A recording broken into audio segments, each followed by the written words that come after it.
In the future, every major city will have a high-altitude blimp tethered to a cable with ground-penetrating radar that looks right through your walls and gives the government a black and white image. We live in a post-9/11 world, security higher, we're a country at war. Not an ideal situation for anyone, but there are some that say if we have another terrorist attack on American soil, the U.S. will be under martial law. On the phone, we have with us the man you just saw in the video. That is Alex Jones, a man who is set forth to expose these supposed indiscretions by the government. We also have with us terrorism law expert Jeff Adicott with us. Thank you both for joining me this morning. Thanks for having me. I appreciate it. Let's first talk with you, Alex, by phone. Alex, you feel America is going to be under some martial law pressure as soon as we get attacked again? Is that correct? Well, back in '99, I met with your police chief, and we threw Delta Force out. They brought in large bags of cash and tried to buy them off. Then I talked to emergency managers around the country when I was fighting this then and found out there was a covert plan to take over all of our major cities. Now that's been in the Associated Press.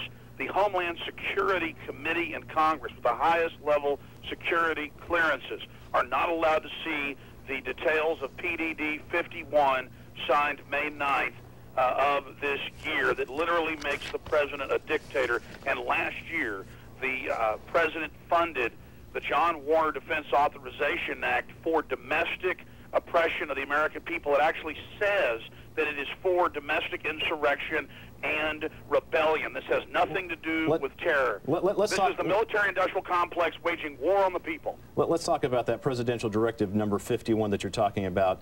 Mr. Adicott, he's talking about the one that basically gives the president some power to go in case of an emergency and establish some sort of order. Right. Is it as bad as Mr. Jones calls it? I don't think so. He's a lawyer for the people that were there in '99. Presidential directives are nothing new. I mean, the Clinton administration had a continuity PDD itself, and this president has simply replaced that one with this one. It's interesting because a lot of the annexes to the document are classified, so I don't know how this gentleman has had access to those where he can tell us about what it says. But basically, if you read Section 9, paragraph 9, it indicates that the executive branch has a responsibility for continuity, and the judicial branch has a responsibility, and also the legislative branch. So it's really not the boogeyman. This is nothing new, nothing to get upset about. It's actually the responsibility of the government to do this. Well, Mr. Jones, you were just alluding to the cameras, and I think we heard a little bit at the top of the show about you talking about the blimps overhead. Do you really think we're going to get to that point? I have not seen any blimps in my neighborhood. I don't really fear my police force. Let me break this down. That is a Pentagon announcement of 2004, and they do now have them over D.C., L.A., and other areas. And yes, they are mounting high-altitude blimps. These are so high you can't even see them without a telescope, or at night you can see them because of the atmosphere and the sun going over the edge. But I already have Google, I can actually Google my own home, you know, and check out my home. Listen.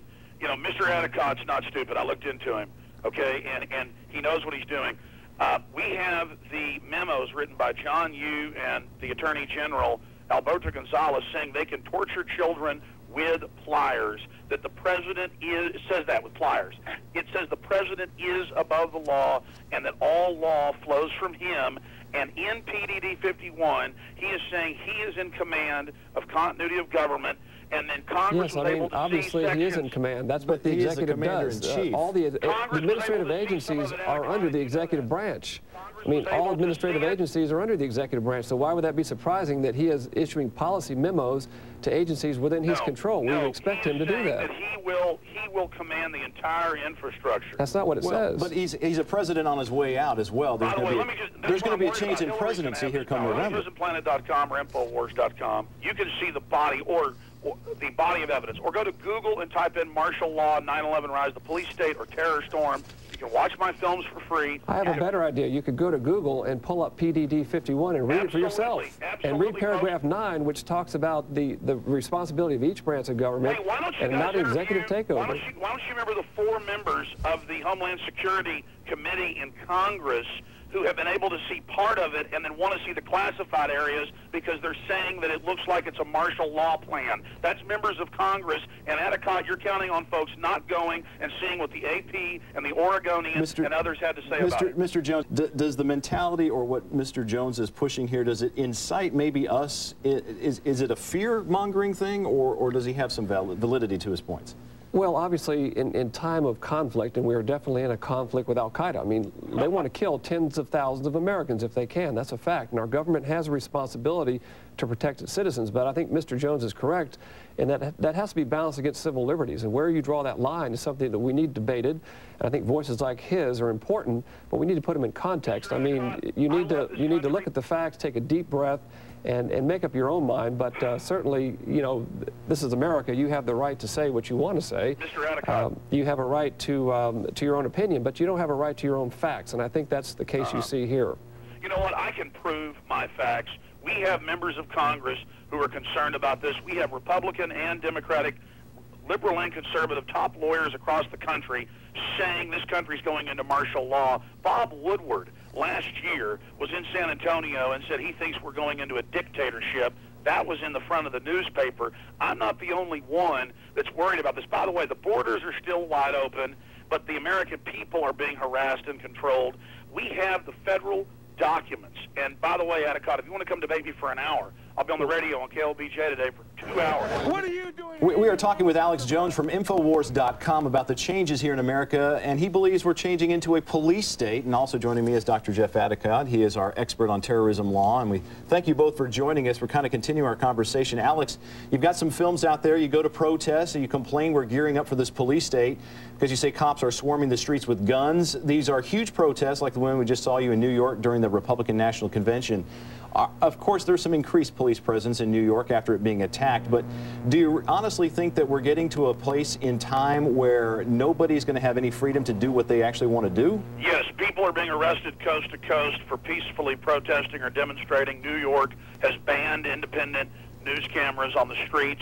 Some of my cameramen have now been arrested and told that they're terrorists for having video cameras all over the place. We have neocons, a top neocon in the Philadelphia News said we need another 9/11 so they can get their bigger police state out. That's been a big national controversy the last few days. Alex, let's talk about that because, and Jeff, maybe you can Sure. add some to this. We haven't had another 9/11, and is it perhaps because of the fact that we've taken some of the precautions that Mr. Jones is talking about that he does not like? Well, you got to look at it from the representative democracy. All three branches of our government have become very involved in this war on terror.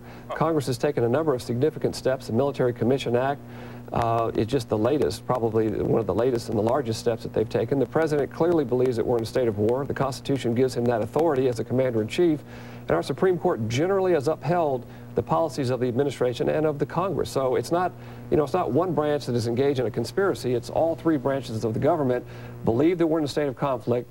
They have the obligation to protect the American people, and they're moving forward in a judicious manner. Have there been missteps? Yeah, I'm sure there have. Whenever I brought up the fact that Congress has asked to see PDD 51 and the classified sections and has been told no. Well, that's your word, and I don't have enough information to say whether your word is true or not or not. I don't really know you, and I haven't got, you know, I don't know. Mr. Jones, I have to admit that I don't like the fact that they look through my liquids when I'm getting on a plane, and I think we've been at the state of, I think it's been on an orange alert since 9/11. I haven't really ever seen it green or otherwise.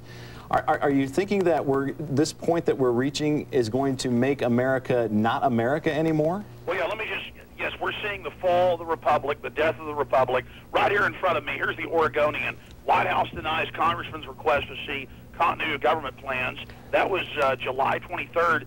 Since then, the entire committee and the chairman, these are the guys that go into the bubble. But I don't know if I want everybody knowing what we're doing behind the scenes anyway. Executive, just like when somebody burned the Reichstag, Hitler had to not let the Reichstag know what was going on anymore. Mr. Adicott, I want to ask you a question because this is important. Well, make it quick because we've got to wrap this up. Okay, I will. Do you support the John Yoo and the Attorney General's memos that said that they could torture children with pliers? Yeah, your rendition of that is totally fallacious, and obviously we need much more time to talk about the issue of torture.